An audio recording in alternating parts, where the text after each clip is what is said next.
Многу ми е мило што ве гледам после долго време. Мислам дека најголема пауза отсуство од ваков вид на служба во моите 10 години. Ама за се има прв пат. Така да за многу работи има прв пат, но тоа не значи дека да биде последно. Ете така, да не се повторува тоа се вика.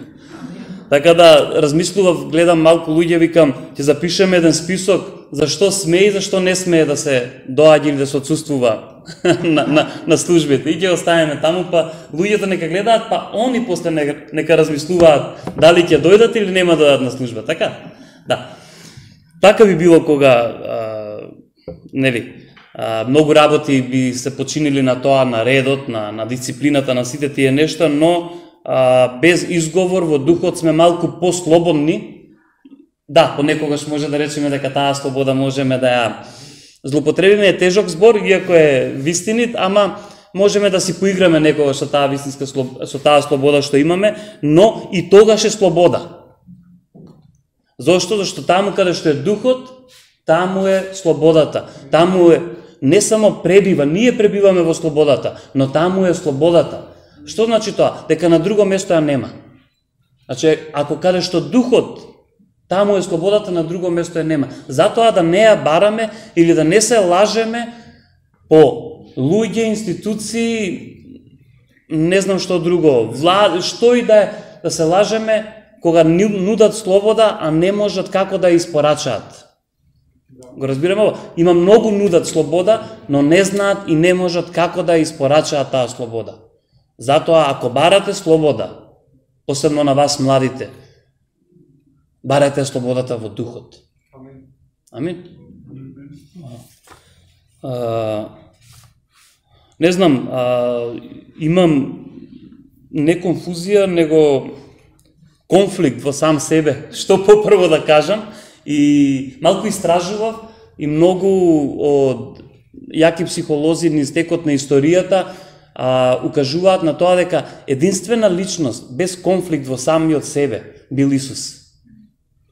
Проучувајќи ги Евангелијата и другите книги што даваат опис на Исус во тоа време, нели историски книги, единствена личност што немал конфликт во него бил Исус. Павле, Петар, Јован, јас, ти, сите имаме конфликт во самите себе. И тоа не го зборам во негатива, зашто конфликтот понекогаш е добра работа. Конфликтот понекогаш ствара совршени нешта. Сега ќе ве потсетам нешто. Еве личен мој пример. Маринко почна со негови примери и тоа е супер. Јас и мојата сопруга секогаш кога имаме конфликт, излегуваат подобри работи. Прашајте ме на само како, ќе ви кажам, процесот не е воопшто нимало лесен но излегуваат убави работи. Така да не секогаш конфликтот значи поделба. Така ни кажуваат надвор. Така не плашат други. Конфликтот не секогаш значи поделба. Павле вика, искарајте се меѓу вас, ќе видиме кој е позрел меѓу вас. Ќе видиме кој е подобар. Така да конфликтот си носи своји работи. Конфликтот од тоа што да кажам попрво е тоа дека имам многу да кажам, па да што да изнесам. Но од друга страна, конфликтот ни покажува дека ни треба некој што бил без конфликт во самиот себе. Да ни биде пример на кој може да се огледаме и како во огледало да се претвараме во неговиот лик и во неговото дело да се пуштаме. Амин. И ајде ќе почнеме. Многу работи што сакам да ги споделам денеска, ги споделија Маринко и Коки, дури луѓето што славеа, инаку беше прекрасно славење, слушав славење и додека бе во болница, додека дома. Посебно ние вака го замисливме карантинот кога се разболевме од вирусот. Ќе си пуштиме славење, па ја Хобит го уклучив HBO Хобит да ги гледам и така некако, но така ние мислевме, некој друг поинаку мислел, али на крај пак така се заврши и така остана. Така да убаво е да си имаме наши планови, но Исаија пишува дека секогаш Божите планови се поголеми од нашите планови, колку и да нашите планови изгледаат совршени во нас и во другите. Ти имаш совршен план за тоа и тоа. Дури да е во соодност со Божиот збор, дај си мал, како се вика тоа, мал простор, дека Господ може повеќе од тоа. Амин. И еве ќе читам Исаија 55 глава, иако сакам цела глава да ја прочитам, ќе нема заради времето, но ќе почнам од, можеби, од 6 стих. Барај го Господа додека можете да го најдете, викајте го додека е близу. Многу забунки понекогаш сум слушнал врз овој стих. Господ е секогаш тука. Стихот се односува за нас. Ја навистина сакам на секој еден да му препорачам, тој што не го знае Господ, но и тој што го знае, барајте од Господа. Ние да застанеме во таа позиција да бараме, а не да станеме во позиција дека можеби Господ не ќе ни исчезне. Господ е секогаш тука. Амин. Барајте од Господа. Нечестниот нека го остави патот свој и беззаконникот помислите свој и нека се обрати кон Господ, нашиот Бог. И тој ќе ги помилува зашто е многу милостив. Ептен е милостив. Секој верувам дека од вас го има осетено колку е Бог милостив. Амин. Ќе кренеме рака. Пошто сите кренеме рака, сега ќе судиме по тоа кој колку брзо ја крена раката. Вау. Моите мисли се ваши мисли. Не се ваши мисли, ниту вашите патишта се мои патишта, вели Господ. Но како што е небото повисоко од земјата, така се и моите патишта повисоки од вашите патишта и мислите мои повисоко од вашите мисли. Како што дождот и снегот паѓаат од небото и таму не се враќаат, туку ја напојуваат земјата и ја прават способна да раѓа и да се зеленее, за да му дава семе на оној што се и леп за да јаде. Така и моето слово што излегува од устата моја не се враќа кон мене празно, туку го исполнува она што ми е угодно и го прави она за што сум го испратил јас. Вау. Ќе се задржам на 10 и 11 стих. Како што дождот и снегот паѓа и ние се радуваме. И тој натопува се и станува така зелено, така убаво. Пак сум јас ке Lord of the Rings, пак сум ке Господ на прстените, ви текнува на Шаер, убавата долина, котлина, не знам, висторамнина, што е, каде што живееа хобитите, та беше најрезеленетото место. Знаете дека е споредба на Назарет, од таму од каде што доаѓаше Исус? Назарет беше и уште било најубавото, викам било зашто не сум бил уште, било најубавото место во Ерусалим. Знаете кој глас го биеше Назарет? Што може добро да дојде од Назарет? Вау! Од најубавото место, од најубавото нешто што го поседувате, сатаната и луѓето што не разбираат, што не го познаваат добро, ќе сакаат да го смеат и да кажат што може од таму да дојде добро нешто. Мислам дека и за порече викаат што може од таму добро нешто да дојде, а не дојде Маринко. Мислам дека и за извор може би така имаат речено. Што има да дојде од таму нешто добро? Што може од таа и таа личност да излезе нешто добро? Натанаил се посмеа кога Филип дојде и кога му рече го најдовме, тој е, Месијата е, сигурни сме. Учителот ни кажа, кој им беше учителот? Јован. Јован ни кажа, сигурни сме, тој е Месијата. Од Назарет на Јован, на Јаков и на Марија, дојди да го видиш. Што може да излезе нешто добро од Назарет? По нашки не ме зафркавај. Понекогаш се обидуваме на луѓето да им представиме најдобра слика за Господ, за да може он да се привлече повеќе. Знаете ли што му рекол Филип? Дојди и види са. Што ќе ти објаснам? Дојди и види. Ќе видиш што може да излезе. И ќе ти го побијам целата традиција на лоши зборови за Назарет. Дека на вистински нешто може да излезе од Назарет. Вау.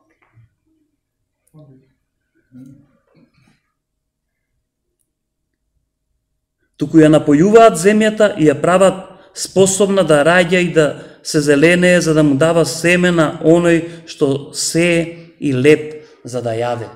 Ние добиваме од Господ семе и добиваме леп за да јадеме. И овдека се однесува, овдека Исаија кажува за Божиот збор. Колку е тој битен, како влијае во нашиото битие тој Божји збор. И мислам дека пред 2 недели зборував за Божиот збор и како Исус преку Божиот збор се справи во пустината. Знаете, кога ѓаволот му вика на Исус, фрли се од овдека, пишано е дека ангелите ќе те спасат и ќе те донесат. Од овој камен можеш да направиш леп. Ја верувам дека, познавајќи ја Исус традицијата и историјата на евреите, сигурно си го имал у глава оној дел. Види, па евреите бара и 40 години добиваа мана, леп од небото, па никому ништо. Беа конфликтни, беа секогаш добиваа, знаете тоа, имаме ние израз, не знам во Хрватска дали е така, Маринко, рани куче да те лае. 40 години добиваа леп, тие постојано други богови бара. Постојано не наоѓаа сила да бидат верни. Исус вика, значи не е до лебот. Не е до лебот. И му дава одговор, му вика, не само од леп. Не само од леп. За некој да не остане гладен, па да си имаме проблеми. Имаме таква случка. Не знам дали памтите. Еден проповедник пред, мислам дека негде 7-8 години, му кажал на човекот, а биш да не секираш. Бог ќе обезбеди се за тебе. И човекот стварно така направил. Зима поминал, се гледаат напролет, абе што ми напрети, што бе? Абе ти ми рече Бог ќе обезбеди, гладен ќе остане, ќе умре за јадење. Тоа е половично евангелие кога кажуваме, кога не кажуваме кој не работи да не јаде. Тоа е целосно евангелие. Но не само од леп, него од секој Божи збор. Од каде? Од Божјата уста. Од Божјата уста. И тогаш нема празен да се врати назад. Знаете зошто? Зашто Јован пишува, така и сум пишал тука дека сакам да почнам во 1 Јованова, 2 глава, 20-21 стих, им зборува, вика, ви зборувам како некој што разбирате, но ајде да ви повторам уште еднаш. Што значи тоа?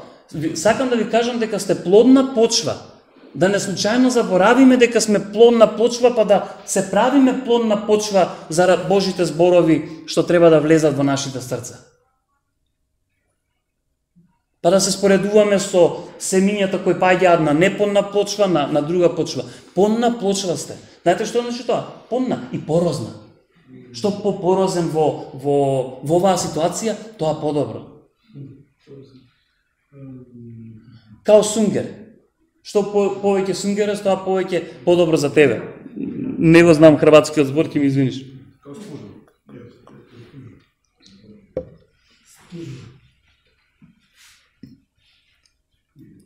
Така и моето слово, што излегува од устата моја, не се враќа кон мене празно, туку го исполнува она што ми е угодно и го прави она за што сум го испратил јас. Бог е суверен. Бог е суверен и укажува на тоа дека Он и Неговото Слово. Затоа многу пати сум кажал да си признаеш дека Бог те познава повеќе од самиот себе е најдоброто нешто за тебе. Да си признаеш дека Бог те познава подобро. Што значи тоа? Маринко збореше за желбите. Тоа значи дека ти ги познава подобро и желбите твои. И така, вие ќе излезете во веселба и ќе бидете испратени со мир. Во еврејскиот народ, во еврејската култура, многу работи биле околу веселбата. Посебно околу садбите. И тоа го спомна Маринко кога рече за виното, нови мешини, виното. Секогаш се работело за тоа. Виното во тој период било одраз на благосостојба, на некој дека е благословен. И затоа било толкава паника во Кана, во првото чудо кога Исус го направил, била толкава паника, зошто винос немале. Што значи тоа? Младоженецот не е благословен и оваа свадба нема да биде благословена. Толку било. Затоа Марија била цела потресена и направила нешто што знаела дека не треба да го направи. Што? Го натерала Исус на чудо. Иако и рекол, жено, не сакајќи да е потцени со тоа што го рекол жено, но сакајќи да ја каже и каде е местото. Ја така го размислувам, зошто не би рекол мајко, него и рекол жено. За да не падне под притисокот на мајчинската грижа за тоа како треба она да ги прави работите. Зато и рекол, жено, не е времето. И знаете што? Го направил во тајност. Само учениците го виделе и слугите на тој што ја прави свадбата го виделе чудото. Не го не видел никој друг. Зашто не беше уште времето. И виното било благослов за евреите. По тоа се препознавало, по свадбата се препознавало благословот како ќе биде после тоа во бракот. Затоа било толку свето за нив да снемаат вино. И која е реакцијата на крај на тој што го дели виното? Кај нас е пишан старосватот. Може би старосватот делел кај нив. Вино кај нас не делеш старосватот. За тие што спремаат за свадбата, знаете, старосватот терајте го, он нека послужува.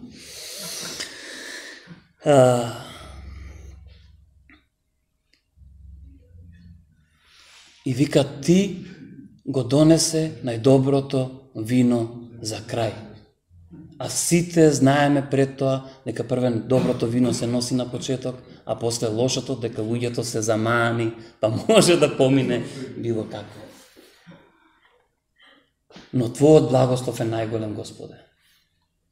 Ти тоа што го правиш во нашиот живот е поголемо од се она што ние самите за себе, нашите родители за нас, добрите пријатели и не толку добрите пријатели го имаат за нас.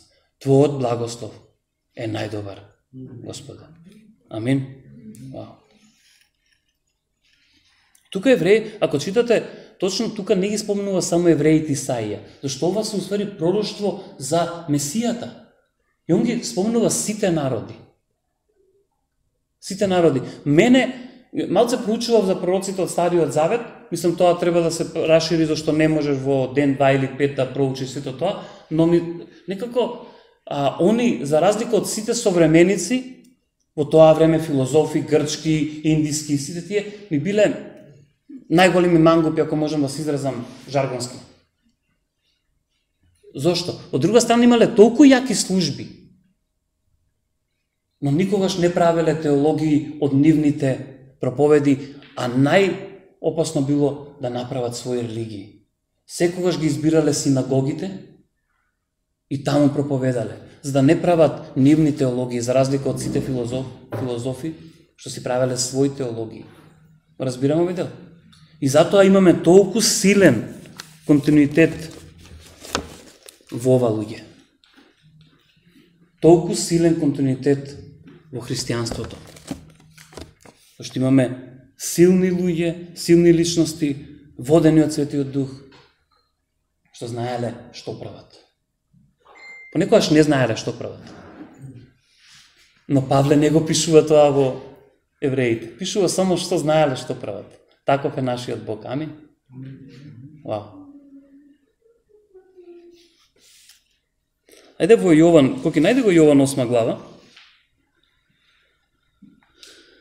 Интересно е, јас сум видел многу случаеви вакви тука, наши случаеви, не во црква, него општо во нашиот секојдневен живот.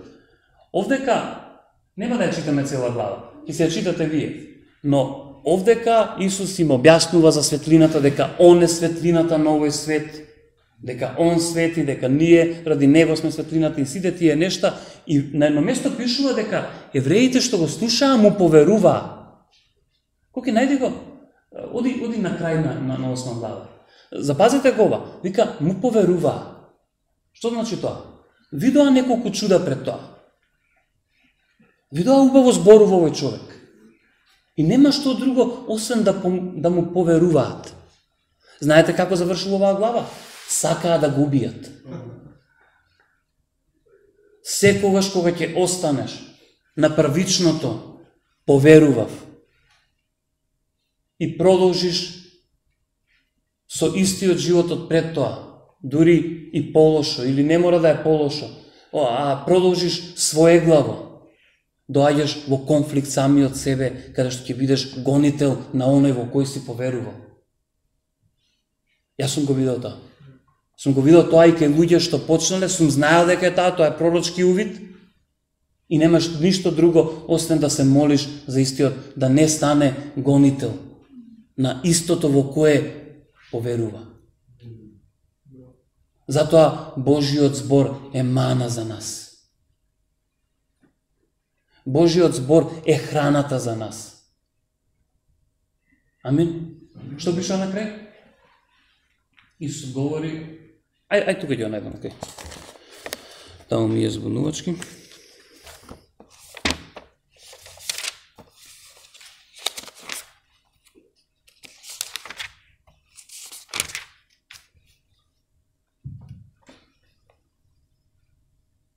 Знаете ли кога се збуни евреите? Кога Исус им го покажа идентитетот и интегритетот, таа неподелливост во неговата личност. Кога точно им кажа кој го праќа и со кого навечер се сретнува во неговите молитви, кога учениците неколку пати си рекоа, што прави бе навечер? Знаете навечер кога ќе се собереме или кога ќе со Данче кога ќе се седнеме и треба да имаме наш момент, наше време и јас ќе земам некогаш намерно, демек тогаш книга да читам, знаете Данче што ми вика? Што сега, книга ќе читаш? Демек, ајде да имаме време заедно. Остави сега книгата, ќе имаш време кога? И така е, Исус никогаш не ги одбегнуваше тие дружења, но секогаш наоѓаше време заедно со татко му. И на ова највеќе изреагираа евреите. Само да не. Тогаш зедоа камења за да ги фрлат на него. Исус се сокри и излезе од храмот. А слушнете го ова пред тоа. Тоа е последниот, 59 стих. А 30 кога тој го зборуваше ова, мнозина поверуваа во него. Тогаш Исус им говореше на јудејците што беа поверувале во него. Јасно кажува авторот Јован дека им збореше на тие што поверуваа и на крај сакаа да го каменуваат. Ја тоа сум го сетил на моја кожа. Човек, луѓе на кои сум им сведочил, фамилија, каде што они изјавија, вау, ова е за нас.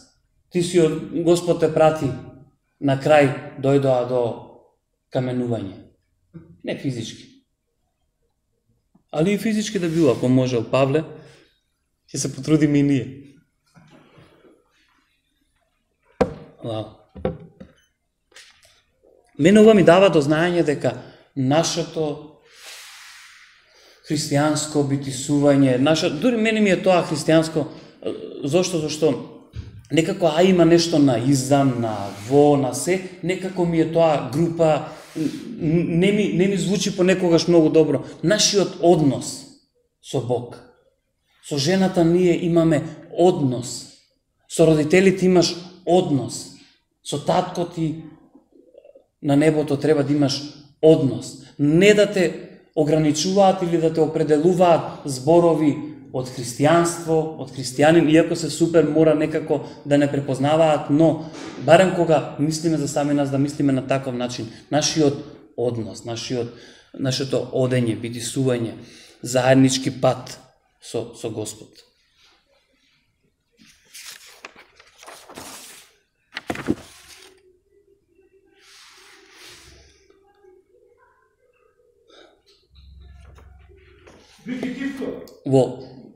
Во Филипјани првата глава Павле кажува колку е неуништив. Само ради тоа што имал добар однос со неговиот татко. Тоа го спомна исто Маринко. Не му сметало. Павле вика, ќе те убиеме. Добро, уште сега ќе се видам кај Господ. Тогаш во затвор ќе да ставиме. Супер, така ќе напредува Евангелието. Тогаш ќе те пратиме во Рим. Добро, таму ќе отворам црква. Пред Рим поплава ќе имаш. Супер. Ќе ме касне змија, ќе им кажам дека сум и од тоа имун. дека Господ ме направил имуни од тоа. Дел апостолски е целосно тоа. Целосно тоа дека христијанинот е неуништлив и затоа можеме смело да кажеме дека смртта не ни може ништо. Зошто го славиме Великден пред недела дена? Зашто имаме воскресение во нашиот Христос. Тоа значи, она што Коки зборуваше, ги разбираме, луѓе, вака, еден христијанин, еден човек што го познава Господ, не треба никогаш да ги занемари околностите што ги има. Зашто тогаш би се правил слеп на работите кои ги живее и би живеел во некој свет што не е тој што вистински е. Така, еден човек не треба да занемари колку знае и колку не знае. Тоа е добро. За некој работи да не знаеш, за некој ќе научиш, за некој да знаеш, па ќе им кажеш на некого да знаат, така. Но нашиот од во Господ не се работи за тоа. Нашиот од со Господ се работи за тоа колку го познаваме Него. Зашто пишува дека во Јован прва, мислам дека прво Јованова пишува што? А вечен живот е да го познаеш Него. Павле кој не го виде, го познаваше толку добро, за ништо да не му попречи во неговото движење.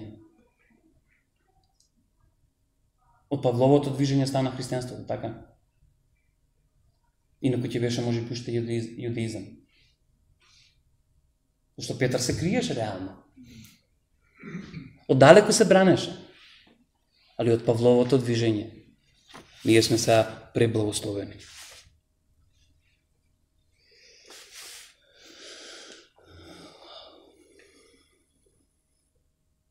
Така да, сакам да кажам еден, зашто знам дека дури виси во воздухот, што се случуваше овој период со мене, со Даниела, нели сите тие нешта, некој знаете помалку, некој повеќе. Корона као корона беше, помина, Даниела полесно, ја малку покомплицирано, потешко, како сакате да кажете, но ако нешто се случуваше, тоа беше Божјата рака на дело. Божјата рака на дело. И јас сум благодарен на сите околу и највеќе на Бог за тоа што сум сега тука. Го разбираме овој дел? Што значи тоа? Тоа значи дека кога се влоши мојата ситуација, ова е, сакам да дадам еден пример од мојот личен живот за да охрабрам многумина. Дека Господ делува и дека секој од вас, несомнено дали или неважно дали вчера си бил на служба или не си бил, има свој пат и од со неговиот татко и неговиот Господ. И дека тој треба да го негува. Знаете, ние понекогаш се грижиме многу повеќе, негуваме многу повеќе туѓите животи. Тоа е добро, на некој начин се вика пасторство, но не сме да се третира во истото. Така? Зошто? За да бидеме тотално сигурни во Светиот Дух дека да, Светиот Дух е и во него и него му зборува. Дури кога ние мислиме дека не треба да живее на таков начин, Светиот Дух наоѓа начин, простор и место. И Маринко мисли дека тоа е најдобро, дискотеките, такви работи, па после индиската филозофија, но Светиот Дух го донесе таму кај што е и има сведоштво такво како што е, за да може да ги победи делата на лукавиот, но да може да охрабри уште многумина што се мачат со истото. И кога се влоши ситуацијата кај мене, за разлика од други што сме слушале, или што имало случаеви од страв во болница, овој пат јас побарав во болница. Го разбираме овој дел? Нема ништо погрешно и не Божјо да побарате третман во болница. Знаете зошто? Зашто знае дека ќе ми биде подобро. Мора да го сетите тој дел. Знаете што? Има 2 сонови пред 2-3 месеци што требаше да се остварат, што знаев дека ќе донесат подобро. И ми беше многу лесно да одлучам да појдам во болница. Но не ми беше лесно и на Даниела. Не знам дали видеото на Даниела излезе да не слуша. Зашто уште е проблематичен тој период што беше. Го разбираме овој дел? Јас одлучив. Знаете што се случи? Првото нагазнување во болница ги видео 2 сона. Ич не беше лесно јас да ги надминам тие моменти. но не беше невозможно. И ќе дојдете во животот, сите, доаѓаме во животот, кога сме сами и само од нас се очекува. Тогаш треба да знаеме дека не сме сами. Имаше еден период некаде од саат време, каде што го уклучуваш разумот, разумно да размислуваш за работите, но ја уклучуваш и верата. Одам, на кај собата ме носат и ја гледам соба број 5. Фала ти, Господе. Бројот на благодат. Дзиркам од прозорот, крстот горе. Господе, ти ја уклучуваш верата. Ти на крстот ги зема моите болести. И ова. И во саат време криза, со тоа леле, како ќе завршам, што ќе завршам, Господ ми зборуваше доволно за кога. Ја на почетокот, замислете, на тој саат им побарав да ми стават нешто за смирување, за да се смирам. Не за кашлицата, не за температурата, него да се смирам, додека они средија се, им реков, не ми треба, фала, се смири. Го разбираме овој дел? Да, сме изложени, ги разбираме моментите, но го разбираме и нашиот однос, или го негуваме нашиот однос со Бог. Вториот ден ми беше добро, уште 10 дена поседав за да ми биде супер. Во тие 10 дена имаше многу сведоштва. На луѓе што седаа до мене, слушаме проповеди, уште ден денес се слушаме и сме пријатели со 2-3 од нив. И едноставно знаеме дека Господ делува во секакви моменти, дајте да му дозволиме. Амин. Амин.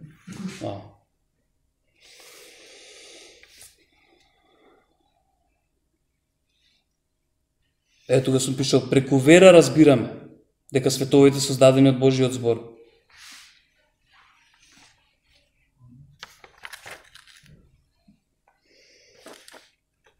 Мислам дека тука негде сме доволно. Ајде да најдем уште Лука, 7 глава, 28 стих, и тука би завршила.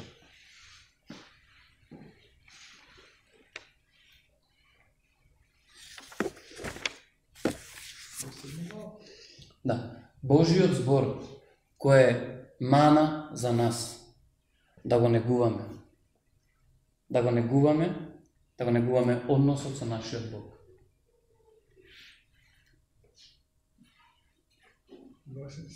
Да.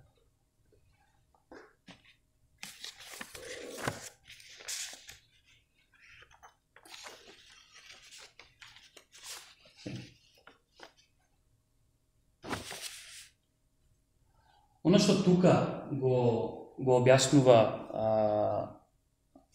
Јован беше така, Лука го објаснува, оно што Исус тука им го кажува е фрапантно за сите нив и до ден денес.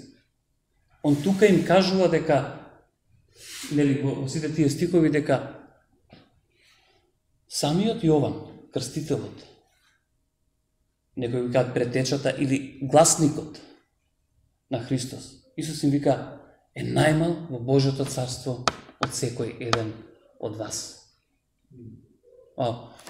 Каква разлика прави тоа што Христос преку неговиот завет со Господ не става во неговиот завет. Зошто го зборувам? Зашто мора да знаеме од каде доаѓаат нашите врски со твојот Бог, со мојот Бог, со нашиот татко. Не направиме дело на совршенство за да можеме да бидеме таму на тоа место и да го гледаме лице во лице единствениот Бог. Тоа што го направи беше Христово дело. И ајде да се договориме едно, да тоа и понатаму што ќе го правиме во нашиот живот, исто така да биде Христово дело. Јован имал конфликт и им рекол, одете прашајте го дали е он или друг да чекаме. Но во исто време бил толку понизен за кога му дошло крајот на службата да се откаже неа и да рече, сега јас ќе се смалувам, а он ќе расте. Тогаш нема конфликт. Така да, нашите дела, ние лично да смалуваме и нека он расте во нашиот живот. Амин. Вау. Може да се молиме на крај? И така, тука негде да завршиме. Тато моја, ти благодарам за това време, Господе, што можеме да го одвоиме за Тебе, Господе, препознавајќи дека сме одвоени за Тебе, Господе. Но ти благодарам што тоа време е баш безвременско, зашто ние сме безвременски во Тебе, Господи. И фала Ти што навистина можеме да кажеме да Те сакаме, Те обожаваме, не 3 пати, 100 пати.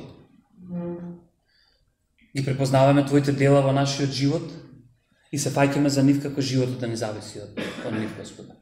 Фала Ти за секој ден поединечно тука, но Ти благодарам за целата црква, Господе, што Ти ќе ја подигнеш, Ти и никој друг, Господе. Фала Ти што секој страв, секој неразбирање, секој погрешно размислување сега ќе си оди, Господе. И сите оние зборови што од Тебе дојдоа, таа мана што од небото дојде, ќе легне врз добра почва и ќе даде плод. И фала Ти, Господе, што тој плод, да, некаде ќе биде 30, некаде 60, некаде 100, некаде ќе биде плод што Тебе ќе да слави, Господе. Фала Ти, Господе, што фала Ти за Маринко, Господе, фала Ти за неговото дело во Загреб, но за неговиот отворен ум и дух, за тоа да не познава нации, него да познава луѓе што го бараат Бог. И фала Ти што таму и ќе остане на таа позиција. Фала Ти, Господе, што не му значат нации, што не му значи терен, не му значи држава, него му значи се она што Ти го правиш во животот на луѓето.